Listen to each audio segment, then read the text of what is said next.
13वां अध्याय। ब्रह्मा जी का मोह और उसका नाश।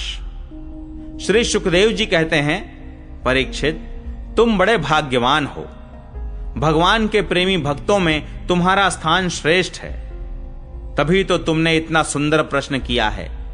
यूं तो तुम्हें बार बार भगवान की लीला कथाएं सुनने को मिलती हैं, फिर भी तुम उनके संबंध में प्रश्न करके उन्हें और भी सरस और भी नूतन बना देते हो। रसिक संतों की वाणी, कान और हृदय भगवान की लीला के गान, श्रवण और चिंतन के लिए ही होते हैं। उनका यह स्वभाव ही होता है कि वे क्षण प्रतिक्षण भगवान की लीलाओं को अपूर्व रसमयी और नित्य नूतन अनुभव करते रहें। ठीक वैसे ही जैसे लंपट पुरुषों को स्त्रियों की चर्चा में नया नया रस जान पड़ता है। परीक्षित, तुम एकाग्र चित्त से श्रवण करो। यद्यपि भगवान की यह लीला अत्यंत रहस्यमयी है, फिर भी मैं तुम्हें सुनाता हूं, क्योंकि दयालु आचार्य गण अपने प्रेमी शिष्य को गुप्त रहस्य भी बतला दिया करते हैं। यह तो मैं तुमसे कह ही चुका हूं कि भगवान श्री कृष्ण ने अपने साथी ग्वाल बालों को मृत्यु रूप अघासुर के मुंह से बचा लिया। इसके बाद वे उन्हें यमुना के पुलिन पर ले आए और उनसे कहने लगे, मेरे प्यारे मित्रों, यमुना जी का यह पुलिन अत्यंत रमणीय है। देखो तो सही, यहाँ की बालू कितनी कोमल और स्वच्छ है। हम लोगों के लिए खेलने की तो यहाँ सभी सामग्री विद्यमान है। देखो, एक ओर रंग बिरंगे कमल खिले हुए हैं और उनकी सुगंध से खींचकर भौरे गुंजार कर रहे हैं, तो दूसरी ओर सुंदर सुंदर पक्षी बड़ा ही मधुर कलरव कर रहे हैं, जिसके प्रतिध्वनि से सुशोभित वृक्ष इस स्थान की शोभा बढ़ा रहे हैं। अब हम लोगों को यहाँ भोजन कर लेना चाहिए, क्योंकि दिन बहुत चढ़ आया है और हम लोग भूख से पीड़ित हो रहे हैं। बछड़े पानी पीकर समीप ही धीरे धीरे हरी हरी घास चरते रहें। ग्वाल बालों ने एक स्वर से कहा, ठीक है, ठीक है। उन्होंने बछड़ों को पानी पिलाकर हरी हरी घास में छोड़ दिया और अपने अपने छीके खोल खोल कर भगवान के साथ बड़े आनंद से भोजन करने लगे। सबके बीच में भगवान श्री कृष्ण बैठ गए। उनके चारों ओर ग्वाल बालों ने बहुत सी मंडलाकार पंक्तियां बना ली और एक से एक सटकर बैठ गए। सबके मुंह श्री कृष्ण की ओर थे और सबकी आंखें आनंद से खिल रही थीं। वन भोजन के समय श्री कृष्ण के साथ बैठे हुए ग्वाल बाल ऐसे शोभायमान हो रहे थे, मानो कमल की कर्णिका के चारों ओर उसकी छोटी बड़ी पंखुड़ियां सुशोभित हो रही हों। कोई पुष्प तो कोई पत्ते और कोई कोई पल्लव, अंकुर, फल, छीके, छाल एवं पत्थरों के पात्र बनाकर भोजन करने लगे। भगवान श्री कृष्ण और ग्वाल बाल सभी परस्पर अपनी अपनी भिन्न भिन्न रुचि का प्रदर्शन करते। कोई किसी को हंसा देता तो कोई स्वयं ही हंसते हंसते लोटपोट हो जाता। इस प्रकार वे सब भोजन करने लगे। उस समय श्री कृष्ण की छटा सबसे निराली थी। उन्होंने मुरली को तो कमर की फेंट में आगे की ओर खोस लिया था। सिंगी और बेंत बगल में दबा लिए थे। बाएं हाथ में बड़ा ही मधुर घृत मिश्रित दही भात का ग्रास था और अंगुलियों में अदरक, नींबू आदि के अचार मुरब्बे दबा रखे थे। ग्वाल बाल उनको चारों ओर से घेर कर बैठे हुए थे और वे स्वयं सबके बीच में बैठकर अपनी विनोद भरी बातों से अपने साथी ग्वाल बालों को हंसाते जा रहे थे। जो समस्त यज्ञों के एकमात्र भोक्ता हैं, वे ही भगवान ग्वाल बालों के साथ बैठकर इस प्रकार बाल लीला करते हुए भोजन कर रहे थे और स्वर्ग के देवता आश्चर्यचकित होकर यह अद्भुत लीला देख रहे थे। भरतवंश शिरोमणे इस प्रकार भोजन करते करते ग्वाल बाल भगवान की इस रसमयी लीला में तन्मय हो गए। उसी समय उनके बछड़े हरी हरी घास के लालच से घोर जंगल में बड़ी दूर निकल गए। जब ग्वाल बालों का ध्यान उस ओर गया, तब तो वे भयभीत हो गए। उस समय अपने भक्तों के भय को भगा देने वाले भगवान श्री कृष्ण ने कहा, मेरे प्यारे मित्रों, तुम लोग भोजन करना बंद मत करो। मैं अभी बछड़ों को लिए आता हूं। ग्वाल बालों से इस प्रकार कहकर भगवान श्री कृष्ण हाथ में दही भात का कौर लिए ही पहाड़ों, गुफाओं, कुंजों एवं अन्यान्य भयंकर स्थानों में अपने तथा साथियों के बछड़ों को ढूंढने चल दिए। परीक्षित, ब्रह्मा जी पहले से ही आकाश में उपस्थित थे। प्रभु के प्रभाव से अघासुर का मोक्ष देखकर उन्हें बड़ा आश्चर्य हुआ। उन्होंने सोचा कि लीला से मनुष्य बालक बने हुए भगवान श्री कृष्ण की कोई और मनोहर महिमामयी लीला देखनी चाहिए। ऐसा सोचकर उन्होंने पहले तो बछड़ों को और भगवान श्री कृष्ण के चले जाने पर ग्वाल बालों को भी अन्यत्र ले जाकर रख दिया और स्वयं अंतर्धान हो गए। अंततः वे जड़ कमल की ही तो संतान हैं। भगवान श्री कृष्ण बछड़े न मिलने पर यमुना जी के पुलिन पर लौट आए, परंतु यहां क्या देखते हैं कि ग्वाल बाल भी नहीं हैं। तब उन्होंने वन में घूम घूम कर चारों ओर उन्हें ढूंढा, परंतु जब ग्वाल बाल और बछड़े उन्हें कहीं न मिले, तब वे तुरंत जान गए कि यह सब ब्रह्मा की करतूत है। वे तो सारे विश्व के एकमात्र ज्ञाता हैं। अब भगवान श्री कृष्ण ने बछड़ों और ग्वाल बालों की माताओं को तथा ब्रह्मा जी को भी आनंदित करने के लिए अपने आप को ही बछड़ों और ग्वाल बालों दोनों के रूप में बना लिया, क्योंकि वे ही तो संपूर्ण विश्व के कर्ता सर्वशक्तिमान ईश्वर हैं।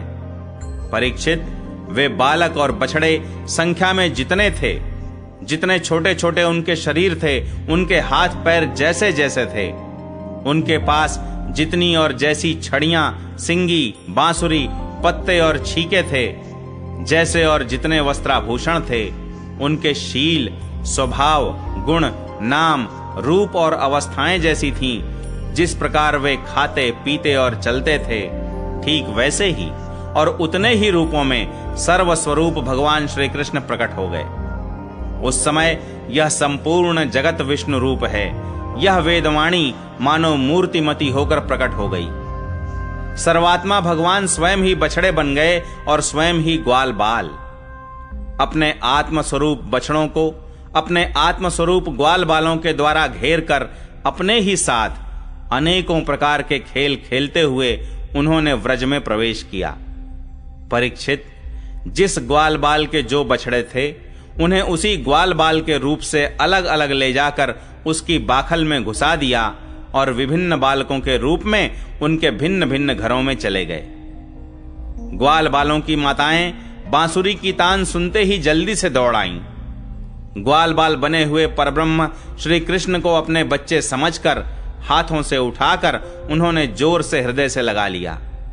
वे अपने स्तनों से वात्सल्य स्नेह की अधिकता के कारण सुधा से भी मधुर और आसव से भी मादक चुचुआता हुआ दूध उन्हें पिलाने लगीं। परीक्षित, इसी प्रकार प्रतिदिन संध्या समय भगवान श्री कृष्ण उन ग्वाल बालों के रूप में वन से लौट आते और अपनी बाल सुलभ लीलाओं से माताओं को आनंदित करते। वे माताएं उन्हें उबटन लगाती, नहलाती, चंदन का लेप करती और अच्छे अच्छे वस्त्रों तथा गहनों से सजाती। दोनों भौहों के बीच में डीठ से बचाने के लिए काजल का डिठौना लगा देती तथा भोजन कराती और तरह तरह से बड़े लाड प्यार से उनका लालन पालन करती। ग्वालिनों के समान गौएं भी जब जंगलों में से चरकर जल्दी जल्दी लौटती और उनकी हुंकार सुनकर उनके प्यारे बछड़े दौड़कर उनके पास आ जाते, तब वे बार बार उन्हें अपनी जीभ से चाटती और अपना दूध पिलाती।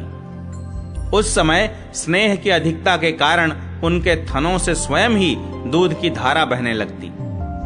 इन गायों और ग्वालिनों का मातृभाव पहले जैसा ही ऐश्वर्य ज्ञान रहित और विशुद्ध था। हाँ, अपने असली पुत्रों की अपेक्षा इस समय उनका स्नेह अवश्य अधिक था। इसी प्रकार भगवान भी उनके पहले पुत्रों के समान ही पुत्र भाव दिखला रहे थे, परंतु भगवान में उन बालकों के जैसा मोह का भाव नहीं था कि मैं इनका पुत्र हूं। अपने अपने बालकों के प्रति व्रजवासियों की स्नेहलता दिन प्रतिदिन 1 वर्ष तक धीरे धीरे बढ़ती ही गई। यहां तक कि पहले श्री कृष्ण में उनका जैसा असीम और अपूर्व प्रेम था, वैसा ही अपने इन बालकों के प्रति भी हो गया। इस प्रकार सर्वात्मा श्री कृष्ण बछड़े और ग्वाल बालों के बहाने गोपाल बनकर अपने बालक रूप से वत्स रूप का पालन करते हुए 1 वर्ष तक वन और गोष्ठ में क्रीड़ा करते रहे।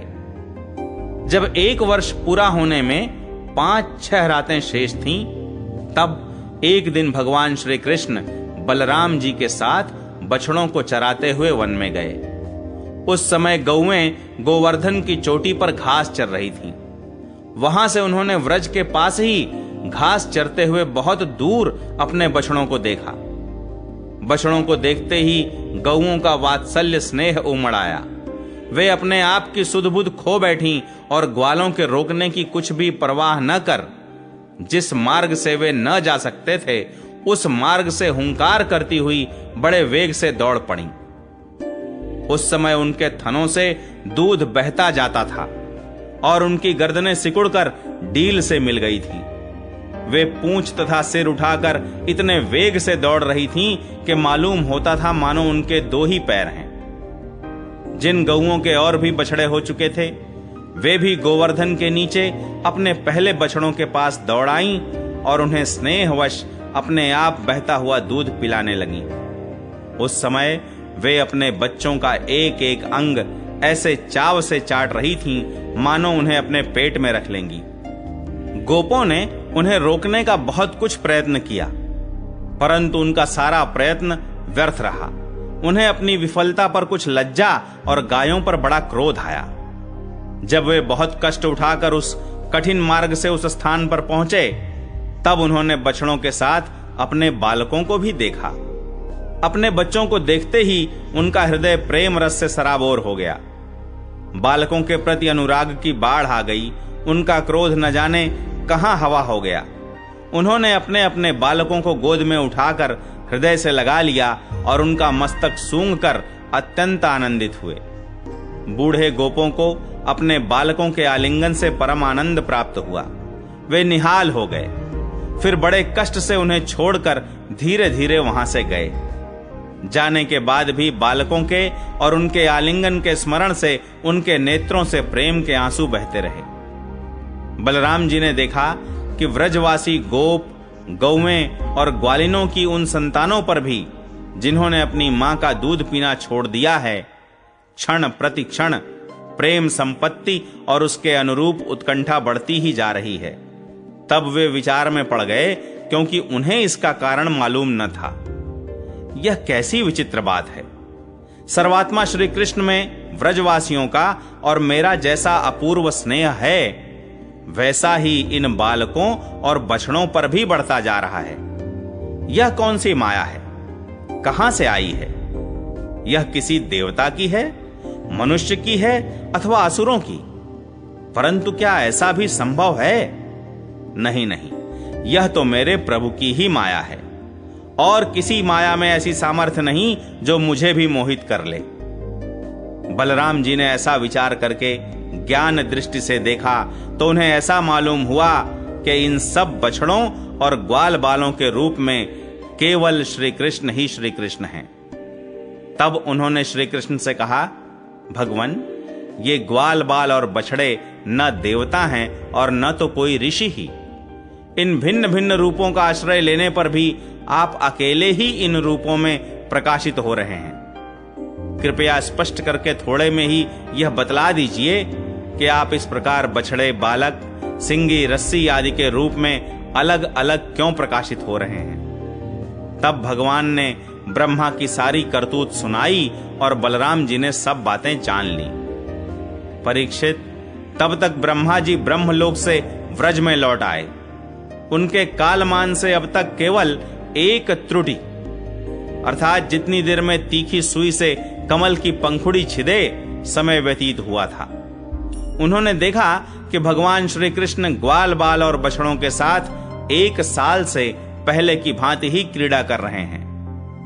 वे सोचने लगे, गोकुल में जितने भी ग्वाल बाल और बछड़े थे, वे तो मेरी मायामयी शैया पर सो रहे हैं। उनको तो मैंने अपनी माया से अचेत कर दिया था। वे तब से अब तक सचेत नहीं हुए। तब मेरी माया से मोहित ग्वाल बाल और बछड़ों के अतिरिक्त ये उतने ही दूसरे बालक तथा बछड़े कहां से आ गए जो 1 साल से भगवान के साथ खेल रहे हैं। ब्रह्मा जी ने दोनों स्थानों पर दोनों को देखा और बहुत देर तक ध्यान करके अपनी ज्ञान दृष्टि से उनका रहस्य खोलना चाहा, परंतु इन दोनों में कौन से पहले के ग्वाल बाल हैं और कौन से पीछे बना लिए गए हैं, इनमें से कौन सच्चे हैं और कौन बनावटी, यह बात वे किसी प्रकार न समझ सके।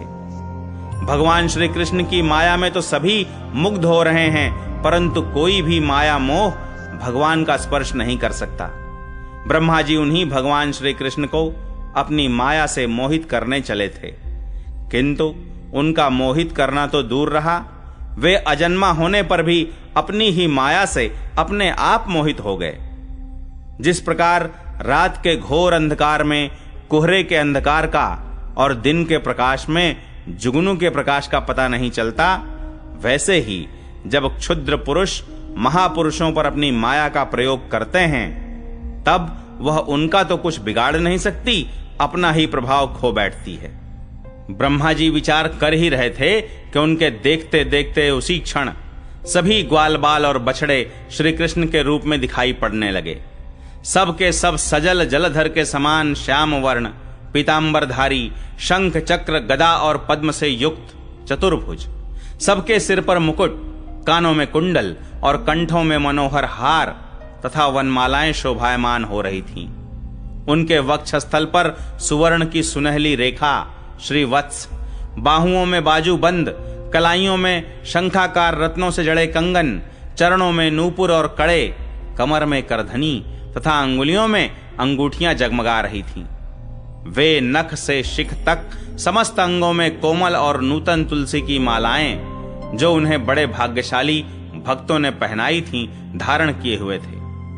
उनकी मुस्कान चांदनी के समान उज्जवल थी और रत्नारे नेत्रों की कटाक्ष पूर्ण चितवन बड़ी ही मधुर थी। ऐसा जान पड़ता था मानो वे इन दोनों के द्वारा सत्व गुण और रजोगुण को स्वीकार करके भक्त जनों के हृदय में शुद्ध लालसाएं जगाकर उनको पूर्ण कर रहे हैं। ब्रह्मा जी ने यह भी देखा कि उन्हीं के जैसे दूसरे ब्रह्मा से लेकर तृण तक सभी चराचर जीव मूर्तिमान होकर नाचते गाते अनेक प्रकार की पूजा सामग्री से अलग अलग भगवान के उन सब रूपों की उपासना कर रहे हैं। उन्हें अलग अलग अणिमा महिमा आदि सिद्धियां, माया विद्या आदि विभूतियां और महत तत्व आदि 24 तत्व चारों ओर से घेरे हुए हैं। प्रकृति में क्षोभ उत्पन्न करने वाला काल, उसके परिणाम का कारण स्वभाव, वासनाओं को जगाने वाला संस्कार, कामनाएं,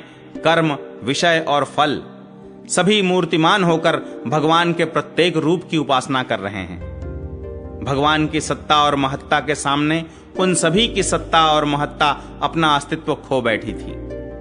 ब्रह्मा जी ने यह भी देखा कि वे सभी भूत, भविष्यत और वर्तमान काल के द्वारा सीमित नहीं हैं, त्रिकाला बाधित सत्य हैं। वे सब के सब स्वयं प्रकाश और केवल अनंत आनंद स्वरूप हैं।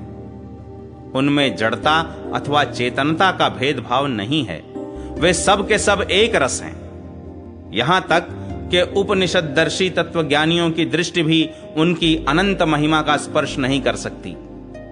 इस प्रकार ब्रह्मा जी ने एक साथ ही देखा कि वे सब के सब उन परब्रह्म परमात्मा श्री कृष्ण के ही स्वरूप हैं, जिनके प्रकाश से यह सारा चराचर जगत प्रकाशित हो रहा है।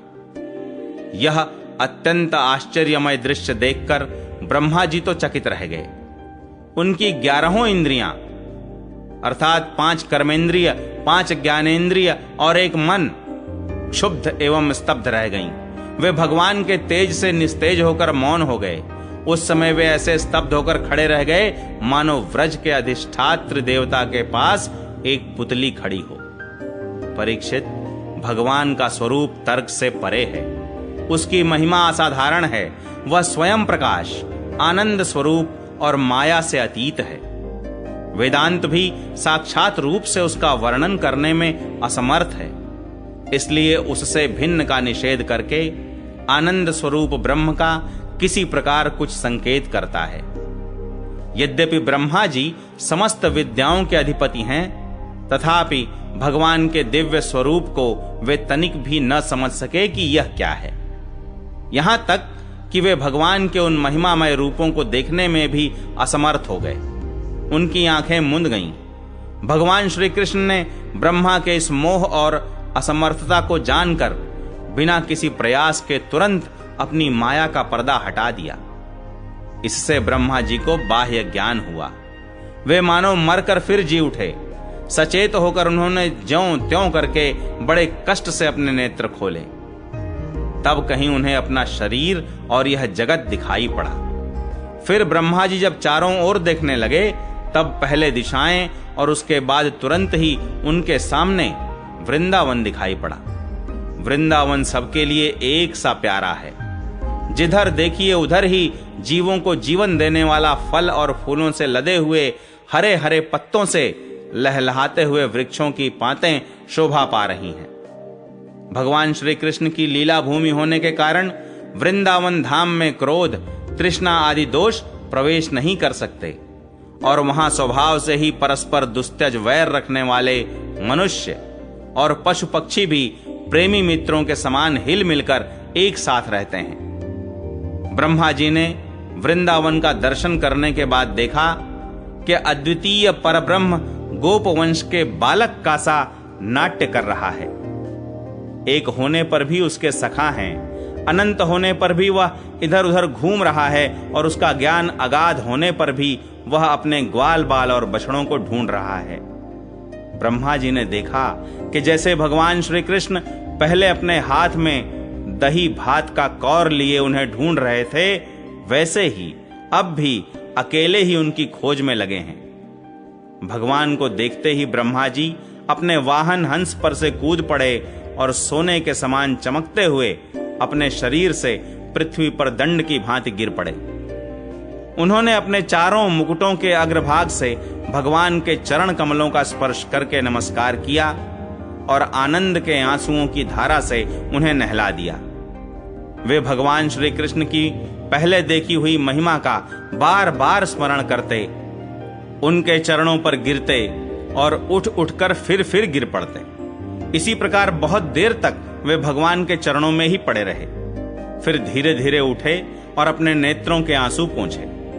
प्रेम और मुक्ति के एकमात्र उद्गम भगवान को देखकर उनका सिर झुक गया। वे कांपने लगे। अंजलि बांधकर बड़ी नम्रता और एकाग्रता के साथ गदगद वाणी से वे भगवान की 14वां अध्याय ब्रह्मा जी के द्वारा भगवान की स्तुति। ब्रह्मा जी ने स्तुति की, प्रभो एकमात्र आप ही स्तुति करने योग्य हैं। मैं आपके चरणों में नमस्कार करता हूं। आपका यह शरीर वर्षाकालीन मेघ के समान श्यामल है। इस पर स्थिर बिजली के समान झिलमिल झिलमिल करता हुआ पीतांबर शोभा पाता है। आपके गले में घुंघची की माला, कानों में मकराकृत कुंडल तथा सिर पर मोर पंखों का मुकुट है। इन सब की कांति से आपके मुख पर अनोखी छटा छिटक रही है। वक्षस्थल पर लटकती हुई वनमाला और नन्ही सी हथेली पर दही भात का कौर, बगल में बेंत और सिंगी तथा कमर की फेंट में आपकी पहचान बताने वाली बांसुरी शोभा पा रही है। आपके कमल से सुकोमल परम सुकुमार चरण और यह गोपाल बालक का सुमधुर वेश, मैं और कुछ नहीं जानता, बस मैं तो इन्हीं चरणों पर निछावर हूं। स्वयं प्रकाश परमात्मन, आपका यह श्री विग्रह भक्त जनों की लालसा अभिलाषा पूर्ण करने वाला है। यह आपकी चिन्मयी इच्छा का मूर्तिमान स्वरूप मुझ पर आपका साक्षात कृपा प्रसाद है। मुझे अनुग्रहित करने के लिए ही आपने इसे प्रकट किया है। कौन कहता है कि यह पंचभूतों की रचना है? प्रभो, यह तो अप्राकृत शुद्ध सत्वमय है। मैं या और कोई समाधि लगाकर भी आपके इस सच्चिदानंद विग्रह की महिमा नहीं जान सकता। फिर आत्मानंदानुभव स्वरूप साक्षात आपकी ही महिमा को तो कोई एकाग्र मन से भी कैसे जान सकता है? प्रभो, जो लोग ज्ञान के लिए प्रयत्न न करके अपने स्थान में ही स्थित रहकर केवल सत्संग करते हैं और आपके प्रेमी संत पुरुषों के द्वारा गाई हुई आपकी लीला कथा का जो उन लोगों के पास रहने से अपने आप सुनने को मिलती है, शरीर, वाणी और मन से विनयावनत होकर सेवन करते हैं, यहां तक कि उसे ही अपना जीवन बना लेते हैं, उसके बिना जी ही नहीं सकते। प्रभो, यद्यपि आप पर त्रिलोकी में कभी कोई विजय नहीं प्राप्त कर सकता, फिर भी वे आप पर विजय प्राप्त कर लेते हैं। आप उनके प्रेम के अधीन हो जाते हैं। भगवान, आपकी भक्ति सब प्रकार के कल्याण का मूल स्रोत, उद्गम है। जो लोग उसे छोड़कर केवल ज्ञान की प्राप्ति के लिए श्रम उठाते और दुख भोगते हैं, उनको बस क्लेश ही क्लेश हाथ लगता है और कुछ नहीं। जैसे थोथी भूसी कूटने वाले को केवल श्रम ही मिलता है, चावल नहीं। हे अच्युत, हे अनंत, इस लोक में पहले भी बहुत से योगी हो गए हैं। जब उन्हें योगादि के द्वारा आपकी प्राप्ति न हुई, तब उन्होंने अपने लौकिक और वैदिक समस्त कर्म आपके चरणों में समर्पित कर दिए। उन समर्पित कर्मों से तथा आपकी लीला कथा से उन्हें आपकी भक्ति प्राप्त हुई। उस भक्ति से ही आपके स्वरूप का ज्ञान प्राप्त करके उन्होंने बड़ी सुगमता से आपके परम पद की प्राप्ति कर ली। हे अनंत, आपके सगुण निर्गुण दोनों स्वरूपों का ज्ञान कठिन होने पर भी निर्गुण स्वरूप की महिमा इंद्रियों का प्रत्याहार करके शुद्धांतःकरण से जानी जा सकती है। जानने की प्रक्रिया यह है कि विशेष आकार के परित्याग पूर्वक आत्माकार अंतःकरण का साक्षात्कार किया जाए। यह आत्माकारता घटपटादि रूप के समान ज्ञेय नहीं है, प्रत्युत आवरण का भंग मात्र है। यह साक्षात्कार, यह ब्रह्म है। मैं ब्रह्म को जानता हूं, इस प्रकार नहीं, किंतु स्वयं प्रकाश रूप से ही होता है।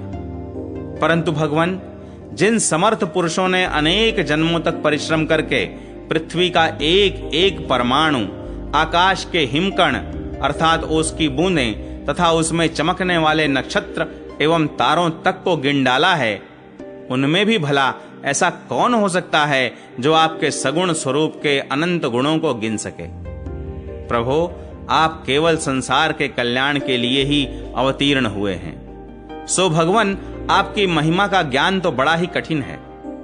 इसलिए जो पुरुष क्षण क्षण पर बड़ी उत्सुकता से आपकी कृपा का ही भली भांति अनुभव करता रहता है और प्रारब्ध के अनुसार जो कुछ सुख या दुख प्राप्त होता है उसे निर्विकार मन से भोग लेता है, एवं जो प्रेम पूर्ण हृदय, गदगद वाणी और पुलकित शरीर से अपने को आपके चरणों में समर्पित करता रहता है, इस प्रकार जीवन व्यतीत करने वाला पुरुष ठीक वैसे ही आपके परम पद का अधिकारी हो जाता है जैसे अपने पिता की संपत्ति का पुत्र। प्रभो, मेरी कुटिलता तो देखिए। आप अनंत आदि पुरुष परमात्मा हैं और मेरे जैसे बड़े बड़े मायावी भी आपकी माया के चक्र में हैं। फिर भी मैंने आप पर अपनी माया फैलाकर अपना ऐश्वर्य देखना चाहा। प्रभो, मैं आपके सामने हूं ही क्या? क्या आग के सामने चिंगारी की भी कुछ गिनती है? भगवान, मैं रजोगुण से उत्पन्न हुआ हूं। आपके स्वरूप को मैं ठीक ठीक नहीं जानता। इसी से अपने को आपसे अलग संसार का स्वामी माने बैठा था। मैं अजन्मा जगत करता हूं। इस मायाकृत मोह के घने अंधकार से मैं अंधा हो रहा था। इसलिए आप यह समझकर कि यह मेरे ही अधीन है, मेरा भृत्य है, इस पर कृपा करनी चाहिए, मेरा अपराध क्षमा कीजिए। मेरे स्वामी, प्रकृति, महत्तत्व, अहंकार, आकाश, वायु, अग्नि, जल और पृथ्वी रूप आवरणों से घिरा हुआ यह ब्रह्मांड ही मेरा शरीर है और आपके एक एक रोम के छिद्र में ऐसे ऐसे अगणित ब्रह्मांड उसी प्रकार उड़ते पड़ते रहते हैं जैसे झरोखे की जाली में से आने वाली सूर्य की किरणों में रज के छोटे छोटे परमाणु उड़ते हुए दिखाई पड़ते हैं। कहां अपने परिमाण से 3.5 हाथ के शरीर वाला अत्यंत क्षुद्र मैं और कहां आपकी अनंत महिमा। वृत्तियों की पकड़ में न आने वाले परमात्मन, जब बच्चा माता के पेट में रहता है तब अज्ञानवश अपने हाथ पैर पीटता है, परंतु क्या माता उसे अपराध समझती है या उसके लिए वह कोई अपराध होता है और नहीं है। इन शब्दों से कही जाने वाली कोई भी वस्तु ऐसी है क्या जो आपकी कोख के भीतर न हो? श्रुतियां कहती हैं कि जिस समय तीनों लोग प्रलयकालीन जल में लीन थे, उस समय उस जल में स्थित श्री नारायण के नाभि कमल से ब्रह्मा का जन्म हुआ। उनका यह कहना किसी प्रकार असत्य नहीं हो सकता। तब आप ही बतलाइए प्रभो, क्या मैं आपका पुत्र नहीं हूं? प्रभो, आप समस्त जीवों के आत्मा हैं, इसलिए आप नारायण, नार अर्थात जीव और अयन अर्थात आश्रय हैं। आप समस्त जगत के और जीवों के अधीश्वर हैं, इसलिए आप नारायण अर्थात नार, जीव और अयन प्रवर्तक हैं। आप समस्त लोगों के साक्षी हैं, इसलिए भी नारायण, नार अर्थात जीव और अयन अर्थात जानने वाला है। नर से उत्पन्न होने वाले जल में निवास करने के कारण जिन्हें नारायण, नार अर्थात जल और अयन अर्थात निवास स्थान कहा जाता है, वे भी आपके एक अंश ही हैं। वह अंश रूप से दिखना भी सत्य नहीं है, आपकी माया ही है। भगवान, यदि आपका वह विराट स्वरूप सचमुच उस समय जल में ही था, तो मैंने उसी समय उसे क्यों नहीं देखा, जबकि मैं कमल नाल के मार्ग से उसे 100 वर्ष तक जल में ढूंढता रहा। फिर मैंने जब तपस्या की, तब उसी समय मेरे हृदय में उसका दर्शन कैसे हो गया, और फिर कुछ ही क्षणों में वह पुनः क्यों नहीं दिखा, अंतर्धान क्यों हो गया? माया का नाश करने वाले प्रभु, दूर की बात कौन करे, अभी इसी अवतार में आपने इस बाहर दिखने वाले जगत को अपने पेट में ही दिखला दिया, जिसे देखकर माता यशोदा चकित हो गई थी। इससे यही तो सिद्ध होता है कि यह संपूर्ण विश्व केवल आपकी माया ही माया है। जब आपके सहित यह संपूर्ण विश्व जैसा बाहर दिखता है, वैसा ही आपके उदर में भी दिखा, तब क्या यह सब आपकी माया के बिना ही आप में प्रतीत हुआ? अवश्य ही आपकी लीला है। उस दिन की बात जाने दीजिए, आज की ही लीजिए। क्या आज आपने मेरे सामने अपने अतिरिक्त संपूर्ण विश्व को अपनी माया का खेल नहीं दिखलाया है?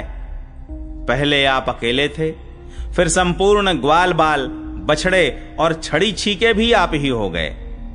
उसके बाद मैंने देखा कि आपके वे सब रूप चतुर्भुज हैं और मेरे सहित सब के सब तत्व उनकी सेवा कर रहे हैं। आपने अलग अलग उतने ही ब्रह्मांडों का रूप भी धारण कर लिया था, परंतु अब आप केवल अपरिमित अद्वितीय ब्रह्म रूप से ही शेष रह गए हैं। जो लोग अज्ञानवश आपके स्वरूप को नहीं जानते, उन्हीं को आप प्रकृति में स्थित जीव के रूप से प्रतीत होते हैं और उन पर अपनी माया का पर्दा डालकर सृष्टि के समय मेरे ब्रह्मा रूप से, पालन के समय अपने विष्णु रूप से और संहार के समय रुद्र के रूप में प्रतीत होते हैं। प्रभो, आप सारे जगत के स्वामी और विधाता हैं। अजन्मा होने पर भी आप देवता, ऋषि, मनुष्य, पशु पक्षी और जलचर आदि योनियों में अवतार ग्रहण करते हैं, इसलिए कि इन रूपों के द्वारा दुष्ट पुरुषों का घमंड तोड़ दें और सत्पुरुषों पर अनुग्रह करें। भगवान, आप अनंत परमात्मा और योगेश्वर हैं। जिस समय आप अपनी योग माया का विस्तार करके लीला करने लगते हैं, उस समय त्रिलोकी में ऐसा कौन है जो यह जान सके कि आपकी लीला कहां, किस लिए, कब और कितनी होती है। इसलिए यह संपूर्ण जगत स्वप्न के समान असत्य, अज्ञान रूप और दुख पर दुख देने वाला है। आप परमानंद, परम ज्ञान स्वरूप एवं अनंत हैं। यह माया से उत्पन्न एवं विलीन होने पर भी आप में आपकी सत्ता से सत्य के समान प्रतीत होता है। प्रभो, आप ही एकमात्र सत्य हैं, क्योंकि आप सबके आत्मा जो हैं। आप पुराण पुरुष होने के कारण समस्त जन्मादि विकारों से रहित हैं। आप स्वयं प्रकाश हैं, इसलिए देश, काल और वस्तु जो पर प्रकाश हैं, किसी प्रकार आपको सीमित नहीं कर सकते। आप उनके भी आदि प्रकाशक हैं। आप अविनाशी होने के कारण नित्य हैं। आपका आनंद अखंडित है। आप में न तो किसी प्रकार का मल है और न अभाव। आप पूर्ण एक हैं। समस्त उपाधियों से मुक्त होने के कारण आप अमृत स्वरूप हैं। आपका यह ऐसा स्वरूप समस्त जीवों का ही अपना स्वरूप है। जो गुरु रूप सूर्य से तत्व ज्ञान रूप दिव्य दृष्टि प्राप्त करके उससे आपको अपने स्वरूप के रूप में साक्षात्कार कर लेते हैं, वे इस झूठे संसार सागर को मानो पार कर जाते हैं। संसार सागर के झूठा होने के कारण इससे पार जाना भी अविचार दशा की दृष्टि से ही है।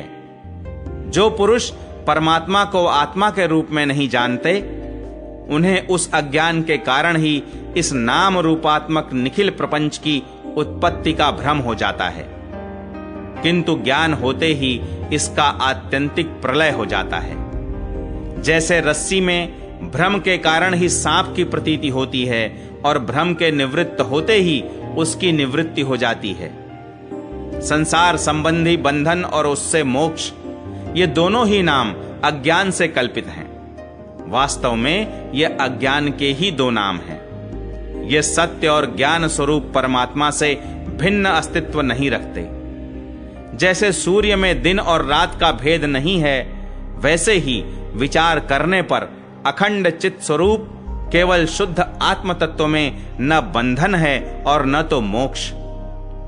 भगवान, कितने आश्चर्य की बात है कि आप हैं अपने आत्मा, पर लोग आपको पराया मानते हैं, और शरीर आदि हैं पराये, किंतु उनको आत्मा मान बैठते हैं और इसके बाद आपको कहीं अलग ढूंढने लगते हैं। भला अज्ञानी जीवों का यह कितना बड़ा अज्ञान है। हे अनंत, आप तो सबके अंतःकरण में ही विराजमान हैं। इसलिए संत लोग आपके अतिरिक्त जो कुछ प्रतीत हो रहा है उसका परित्याग करते हुए अपने भीतर ही आपको ढूंढते हैं। क्योंकि यद्यपि रस्सी में सांप नहीं है, फिर भी उस प्रतीयमान सांप को मिथ्या निश्चय किए बिना भला कोई सत्पुरुष सच्ची रस्सी को कैसे जान सकता है। अपने भक्त जनों के हृदय में स्वयं स्फुरित होने वाले भगवान, आपके ज्ञान का स्वरूप और महिमा ऐसी ही है, उससे अज्ञान कल्पित जगत का नाश हो जाता है। फिर भी जो पुरुष आपके युगल चरण कमलों का तनिक सा भी कृपा प्रसाद प्राप्त कर लेता है, उससे अनुग्रहित हो जाता है। वही आपकी सच्चिदानंदमयी महिमा का तत्व जान सकता है। दूसरा कोई भी ज्ञान वैराग्यादि साधन रूप अपने प्रयत्न से बहुत काल तक कितना भी अनुसंधान करता रहे, वह आपकी महिमा का यथार्थ ज्ञान नहीं प्राप्त कर सकता।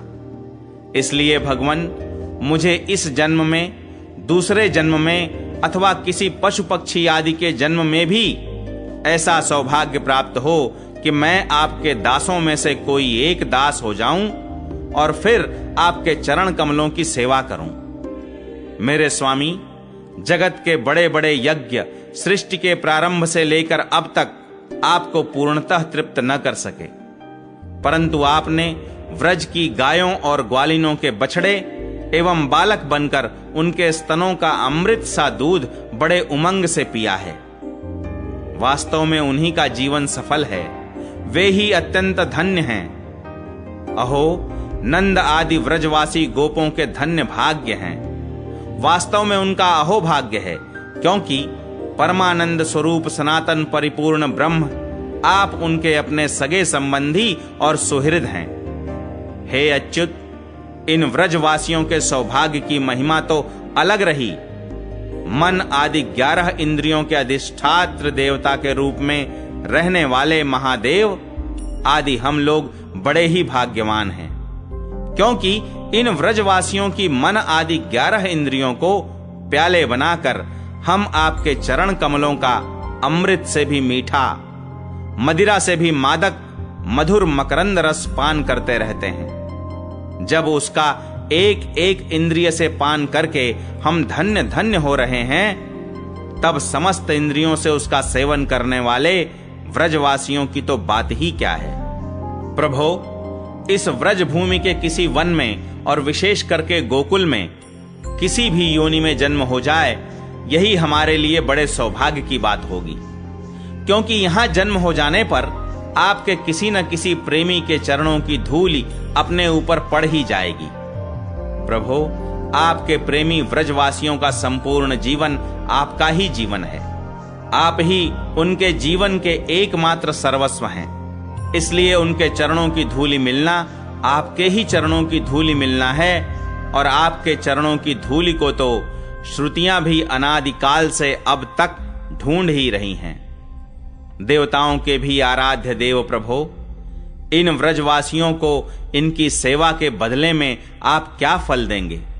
संपूर्ण फलों के फलस्वरूप आपसे बढ़कर और कोई फल तो है ही नहीं, यह सोचकर मेरा चित्त मोहित हो रहा है। आप उन्हें अपना स्वरूप भी देकर उऋण नहीं हो सकते, क्योंकि आपके स्वरूप को तो उस पूतना ने भी अपने संबंधियों अघासुर, बकासुर आदि के साथ प्राप्त कर लिया, जिसका केवल वेश ही साध्वी स्त्री का था, पर जो हृदय से महान क्रूर थी। फिर जिन्होंने अपने घर, धन, स्वजन, प्रिय, शरीर, पुत्र, प्राण और मन सब कुछ आपके ही चरणों में समर्पित कर दिया है, जिनका सब कुछ आपके ही लिए है, उन व्रजवासियों को भी वही फल देकर आप कैसे उऋण हो सकते हैं?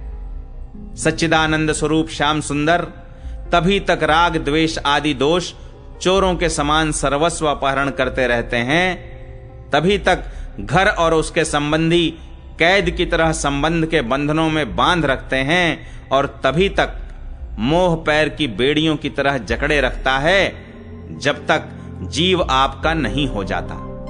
प्रभो, आप विश्व के बखेड़े से सर्वथा रहित हैं, फिर भी अपने शरणागत भक्त जनों को अनंत आनंद वितरण करने के लिए पृथ्वी में अवतार लेकर विश्व के समान ही लीला विलास का विस्तार करते हैं। मेरे स्वामी, बहुत कहने की आवश्यकता नहीं। जो लोग आपकी महिमा जानते हैं वे जानते रहें। मेरे मन, वाणी और शरीर तो आपकी महिमा जानने में सर्वथा असमर्थ हैं। सच्चिदानंद स्वरूप श्री कृष्ण आप सबके साक्षी हैं, इसीलिए आप सब कुछ जानते हैं। आप समस्त जगत के स्वामी हैं। यह संपूर्ण प्रपंच आप में ही स्थित है। आपसे मैं और क्या कहूं? अब आप मुझे स्वीकार कीजिए, मुझे अपने लोक में जाने की आज्ञा दीजिए। सबके मन प्राण को अपनी रूप माधुरी से आकर्षित करने वाले श्याम सुंदर, आप यदुवंश रूप कमल को विकसित करने वाले सूर्य हैं। प्रभो, पृथ्वी, देवता, ब्राह्मण और पशु रूप समुद्र की अभिवृद्धि करने वाले चंद्रमा भी आप ही हैं। आप पाखंडियों के धर्म रूप रात्रि का घोर अंधकार नष्ट करने के लिए सूर्य और चंद्रमा दोनों के ही समान हैं। पृथ्वी पर रहने वाले राक्षसों के नष्ट करने वाले आप चंद्रमा, सूर्य आदि समस्त देवताओं के भी परम पूजनीय हैं।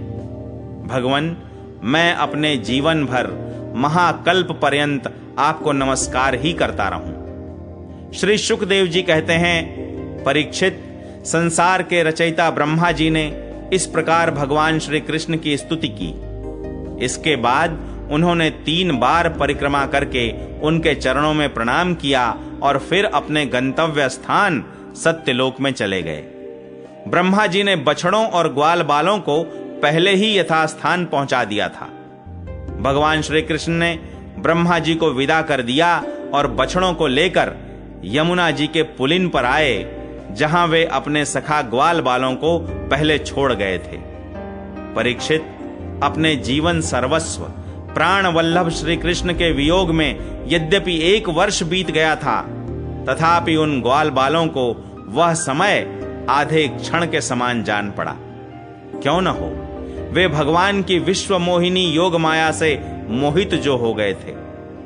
जगत के सभी जीव उसी माया से मोहित होकर शास्त्र और आचार्यों के बार बार समझाने पर भी अपने आत्मा को निरंतर भूले हुए हैं।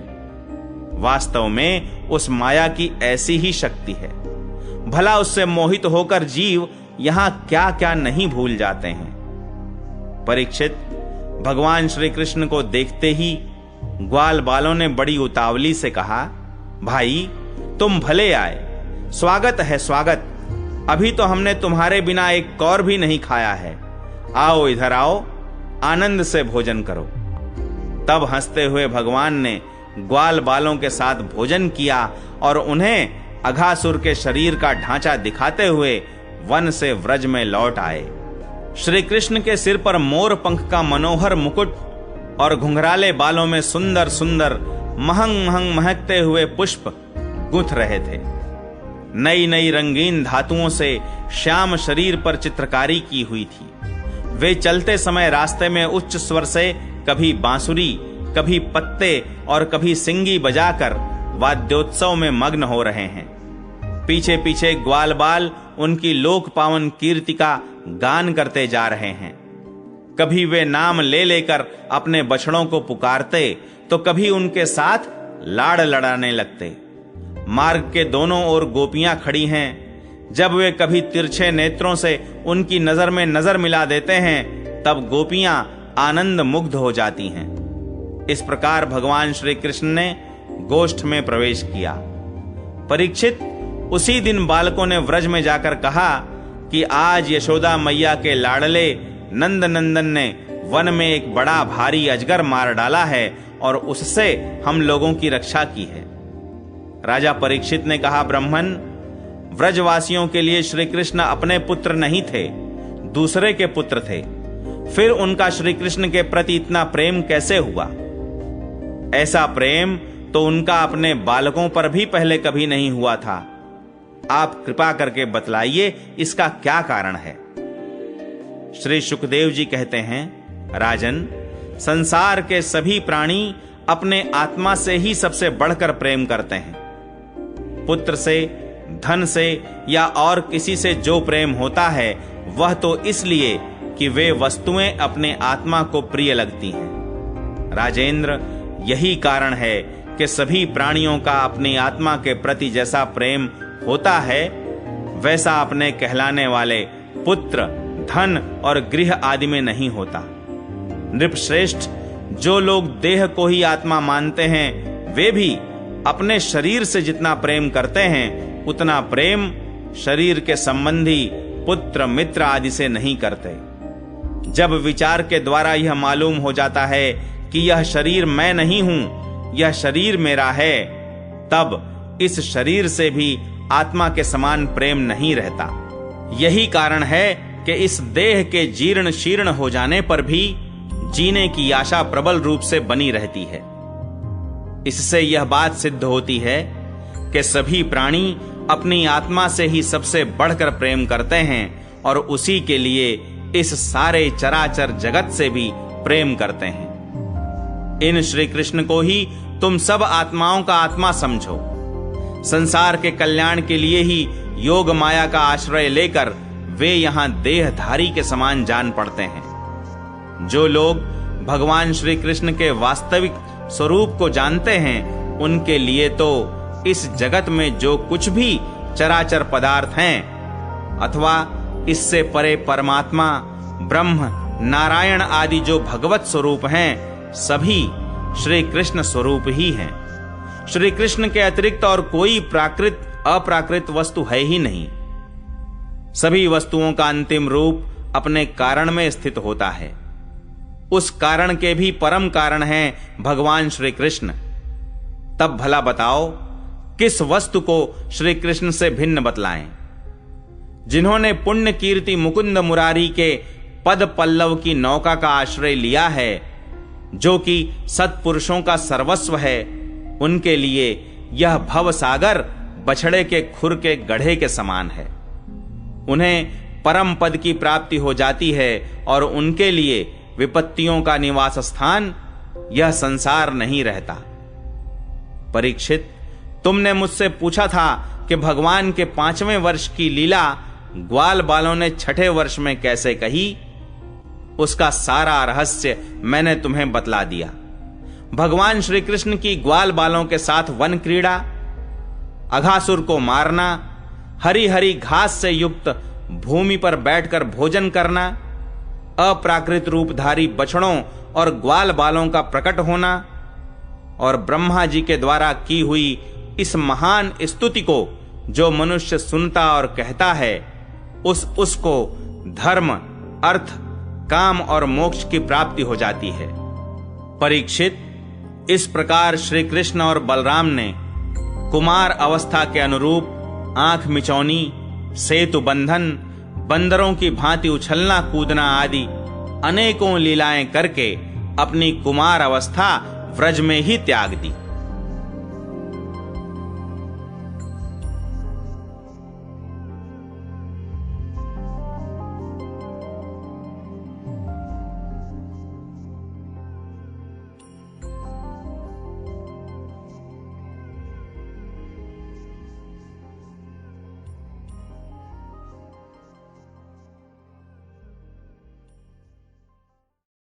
पंद्रहवां अध्याय। धेनुकासुर का उद्धार और ग्वाल बालों को कलियानाग के विष से बचाना। श्री सुखदेव जी कहते हैं, परीक्षित, अब बलराम और श्री कृष्ण ने पौगंड अवस्था में अर्थात छठे वर्ष में प्रवेश किया था। अब उन्हें गौवें चराने की स्वीकृति मिल गई। वे अपने सखा ग्वाल बालों के साथ गौवें चराते हुए वृंदावन में जाते और अपने चरणों से वृंदावन को अत्यंत पावन करते। ये वन गौओं के लिए हरी हरी घास से युक्त एवं रंग बिरंगे पुष्पों की खान हो रहा था। आगे आगे गौवें, उनके पीछे पीछे बांसुरी बजाते हुए श्याम सुंदर, तदनंतर बलराम और फिर श्री कृष्ण के यश का गान करते हुए ग्वाल बाल। इस प्रकार विहार करने के लिए उन्होंने उस वन में प्रवेश किया। उस वन में कहीं तो भौरे बड़ी मधुर गुंजर प्रवेश किया भर रहे थे और कहीं सुंदर सुंदर पक्षी चहक रहे थे। बड़े ही सुंदर सुंदर सरोवर थे जिनका जल महात्माओं के हृदय के समान स्वच्छ और निर्मल था। उनमें खिले हुए कमलों के सौरभ से सुवासित होकर शीतल मंद सुगंध वायु उस वन की सेवा कर रही थी। इतना मनोहर था वो वन कि उसे देखकर भगवान ने मन ही मन उसमें विहार करने का संकल्प किया। पुरुषोत्तम भगवान ने देखा कि बड़े बड़े वृक्ष फल और फूलों के भार से झुककर अपनी डालियों और नूतन कोपलों की लालिमा से उनके चरणों का स्पर्श कर रहे हैं। तब उन्होंने बड़े आनंद से कुछ मुस्कुराते हुए अपने बड़े भाई बलराम जी से कहा। भगवान श्री कृष्ण ने कहा, देव शिरोमणे, यूं तो बड़े बड़े देवता आपके चरण कमलों की पूजा करते हैं, परंतु देखिए तो ये वृक्ष भी अपनी डालियों से सुंदर पुष्प और फलों की सामग्री लेकर आपके चरण कमलों में झुक रहे हैं, नमस्कार कर रहे हैं। क्यों न हो, इन्होंने इसी सौभाग्य के लिए तथा अपना दर्शन एवं श्रवण करने वालों के अज्ञान का नाश करने के लिए ही तो वृंदावन धाम में वृक्ष योनि ग्रहण की है।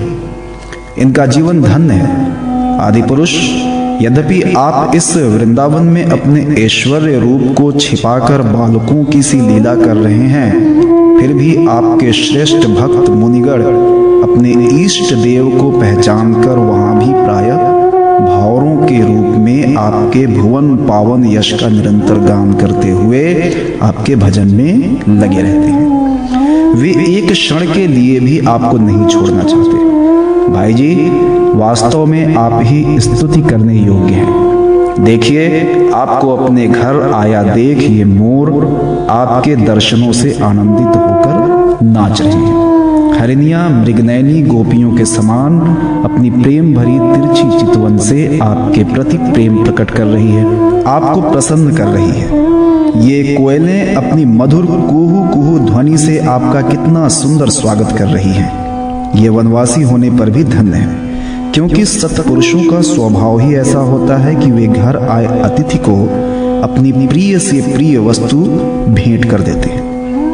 आज यहाँ की भूमि अपनी हरी हरी घास के साथ आपके चरणों का स्पर्श प्राप्त करके धन्य हो रही है। यहाँ के वृक्ष, लताएं और झाड़ियां आपकी उंगलियों का स्पर्श पाकर अपना अहोभाग्य मान रही हैं।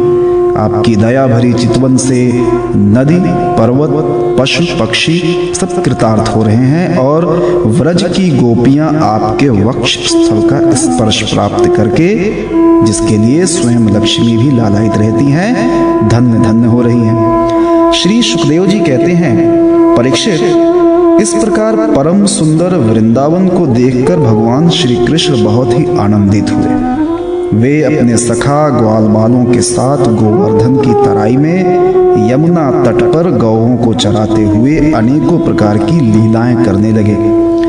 एक ओर ग्वाल बाल भगवान श्री कृष्ण के चरित्रों की मधुर तान छेड़े रहते हैं, तो दूसरे ओर बलराम जी के साथ वनमाला पहने हुए श्री कृष्ण मतवाले भौरों की सुरीली गुनगुनाहट में अपना स्वर मिलाकर मधुर संगीत अलापने लगते हैं। कभी कभी श्री कृष्ण कूजते हुए राजहंसों के साथ स्वयं भी कूजने लगते हैं और कभी नाचते हुए मोरों के साथ स्वयं भी ठुमुक ठुमुक कर नाचने लगते हैं और ऐसा नाचते हैं कि मयूर को उपहासास्पद बना देते हैं। कभी मेघ के समान गंभीर वाणी से दूर गए हुए पशुओं को उनका नाम ले लेकर बड़े प्रेम से पुकारते हैं। उनके कंठ की मधुर ध्वनि सुनकर गायों और ग्वाल बालों का चित्त भी अपने वश में नहीं रहता।